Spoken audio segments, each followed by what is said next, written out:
Bismillah, wa salatu wa salam ala rasulillah. Donc tu as un ami que tu aimais par-dessus tout, dans lequel vous avez des très bonnes relations. Et un jour, tu lui demandes de l'aide et il refuse. Et toi, tu es choqué. Et depuis, tu as de la rancune. Puisque cette situation-là t'a causé par la suite beaucoup de problèmes. Tu as une rancune et tu n'arrives pas à le pardonner. Alors regarde ce qui suit, après ça. فتعالى الله الملك الحق ولا تعجل بالقرآن من قبل أن يقضى إليك وحيه وقل رب زدني علما. Donc, ton meilleur ami, tu as l'habitude de l'aider, et un jour, tu es dans une situation vraiment difficile, délicate, dangereuse même. Et tu demandes à ton ami de l'aide. Et à ta grande surprise, il refuse. Donc toi, tu es choqué, tu es dégoûté, et tu ne comprends même pas cet acte-là, puisque tu l'as toujours aidé.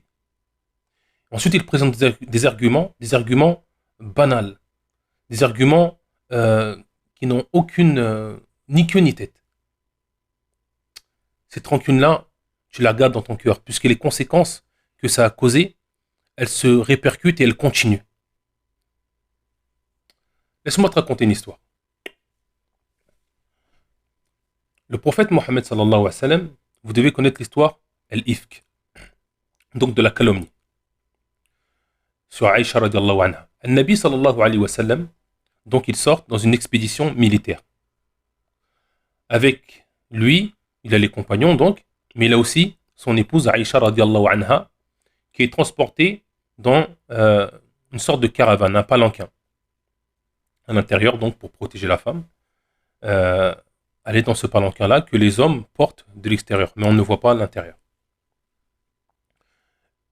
Un jour, ils sont dans un endroit et Aïcha remarque qu'elle a perdu sa chaîne. Donc elle s'écarte, elle va chercher sa chaîne où elle pense l'avoir perdue. Et quand elle revient, à sa surprise, elle ne trouve plus l'expédition, ils sont tous partis. Donc elle reste à l'endroit où elle est, elle attend qu'une personne vienne la chercher. Ils avaient l'habitude de revenir, qu'une personne était perdue, de revenir à l'endroit où ils étaient. Donc elle a attendu à cet endroit-là et elle a attendu. Il y a un homme qui s'appelle Safwan al-Sulami, donc qui est venu et qui l'a vu. Quand il l'a vu, il était étonné, puisque les gens qui sont partis avec le palanquin n'avaient pas remarqué que Aïcha n'était pas à l'intérieur. Donc, il vient, il trouve Aïcha, radiallahu anha. Donc, il descend sa monture, il ne lui parle pas, elle ne lui parle pas. Elle monte sur la monture et lui guide la monture pour attraper le groupe. Ensuite, pendant le chemin, quand il s'approche du groupe, de l'expédition, un groupe ou des personnes parmi les munafiqines ont vu cette scène-là. Donc, Aïcha radiallahu anha, la femme du prophète Mohammed sallallahu alayhi wa sallam, avec cet homme-là, mais comment cela se peut-il? Et les munafiqines, comme vous savez, ils saisissent la moindre occasion pour faire du mal à l'islam. Et ils ont accusé Aïcha radiallahu anha de calomnie, d'avoir commis la turpitude.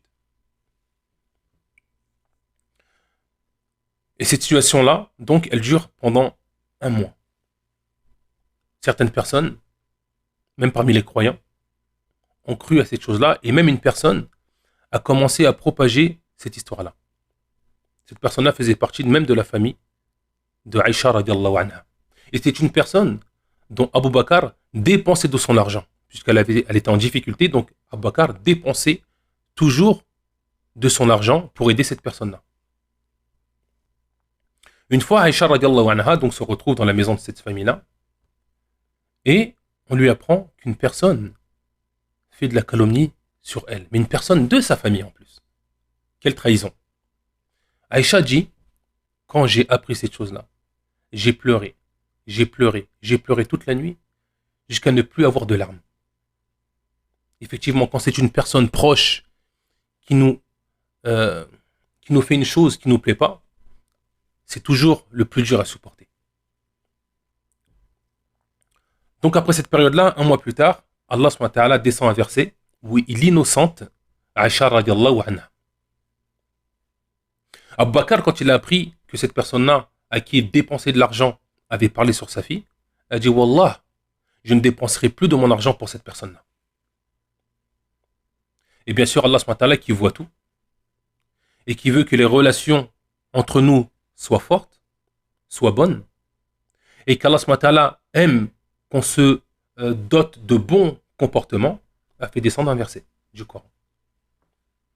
Dans ce verset, Allah subhanahu wa ta'ala dit وَلْيَعْفُوا وَلْيَصْفَحُوا أَلَا تُحِبُّونَ أَنْ يَغْفِرَ اللَّهُ لَكُمْ, qu'ils pardonnent, qu'ils absolvent, qu'ils tournent la page. Les personnes donc auxquelles on a fait un mal, qu'ils tournent la page de ces choses-là, qu'ils pardonnent. Ensuite, Allah dit أَلَا تُحِبُّونَ أَنْ يَغْفِرَ اللَّهُ لَكُمْ. Est-ce que vous n'aimez pas qu'Allah vous pardonne vos péchés? Est-ce que nous ne commettons pas de fautes envers Allah subhanahu wa ta'ala? Je ne dis pas quelquefois, mais quotidiennement. Allah subhanahu wa ta'ala nous interdit de regarder les filles. Allah subhanahu wa ta'ala nous interdit de parler sur les gens. Allah subhanahu wa ta'ala nous interdit beaucoup de choses. Et pourtant, nous les commettons toujours. Et on espère qu'Allah subhanahu wa ta'ala nous pardonne. Le jour du jugement, un jour qui est vraiment difficile. On espère qu'Allah nous pardonne pour ne pas rentrer en enfer. Et parmi les causes donc qui nous permettent qu'Allah subhanahu wa ta'ala nous pardonne, c'est le fait de pardonner aux autres personnes. Allah dit Ala tuhibbun an yaghfira Allahu lakum. Donc regardez ces situations-là. Et à votre avis, qu'est-ce qu'il a dit à Abu Bakr radiallahu anhu quand il a entendu ce verset? Il dit Bala wa Rabbi. Il dit bien sûr, ya Allah. Bien sûr, je veux que tu me pardonnes. Et Abu Bakr, donc, a recommencé à dépenser de l'argent à cette personne-là qui avait calomnié sa fille. Une personne proche, la plus grande des trahisons. Donc voilà le comportement qui nous est demandé d'avoir.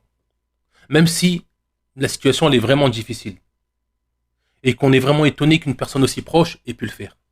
Sachez que tout le monde fait des erreurs et que ce sont aussi des épreuves.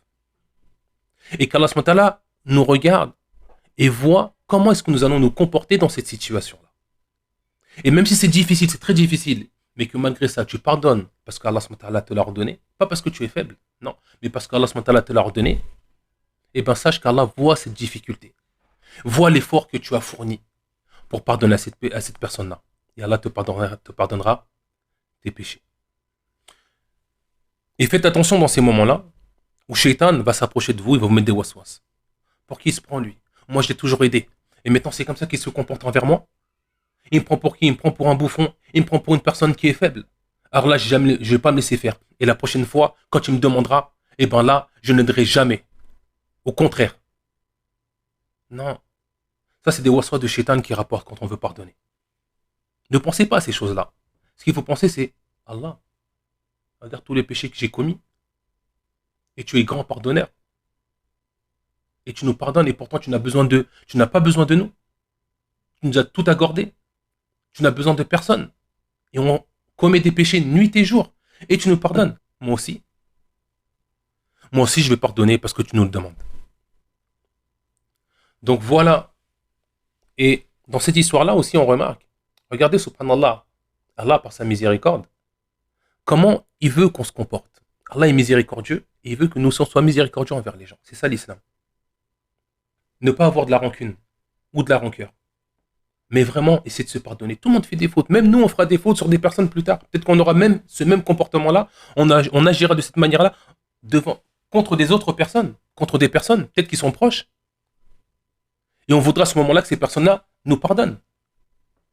Alors, mutuellement, tout le monde, nous devons nous pardonner. Et rappelez-vous de cette histoire-là, donc, d'Abu Bakr et du verset qu'Allah subhanahu wa ta'ala a fait descendre pour pouvoir pardonner aux autres. Et sachez qu'Allah subhanahu wa ta'ala connaît ces difficultés que vous vivez et qu'Allah voit cet acte-là difficile que vous avez fait de pardonner aux gens.